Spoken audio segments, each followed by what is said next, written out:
Expected na po ito. Sabi dito, tiwala ng publiko kay Sara Duterte bumagsak. Take note, patuloy pong bumabagsak ang tiwala kay Sara Duterte. Sabi nga ng isang mambabatas, VP Sara is biggest survey loser. Ay kung tuloy-tuloy po yan na dumaos-dos, ay siguradong alam niya na kung saan pupulutin ang isang ito.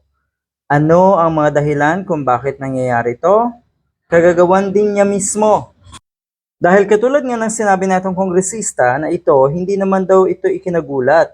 Yung pagpatuloy or patuloy nga daw na pagbaba ng ratings netong si Sara Duterte, lalo na't hindi siya nagbibigay ng paliwanag ukol sa paggamit ng pondo ng OVP at DepEd.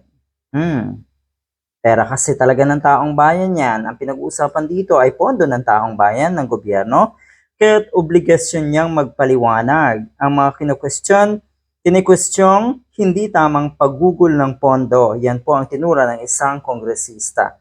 Kaya ito ang pinakadahilan, pinakarason, kaya pababa ng pababa ang survey or sa survey, etong si Tambaloslos. Bagay sa kanya, no? Tambaloslos. Dumaos-dos.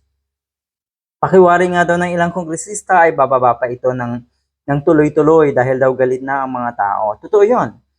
Sa mga nababasa natin, hindi lang po yung mga ayaw na dati pa sa mga Duterte dahil sa kanilang mga ginagawa, kundi kahit yung mga kaalyado, yung mga DDS, nagpapahayag na rin po ng hindi pagsang-ayon sa mga ginagawa ni Sara Duterte. Ang karamihan nga sa mga yan ngayon ay kuno ay naliliwanagan na.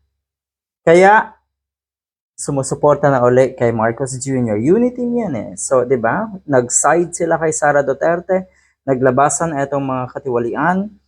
Talagang tuloy-tuloy, ang dami. Kasama na rin syempre yung mga issue tungkol kina Bongo.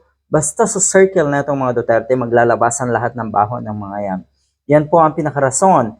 Kaya kahit po yung mga DDS, ay unti-unti na rin naliliwanagan, unti-unti na rin pong nagigising sa katotohanan.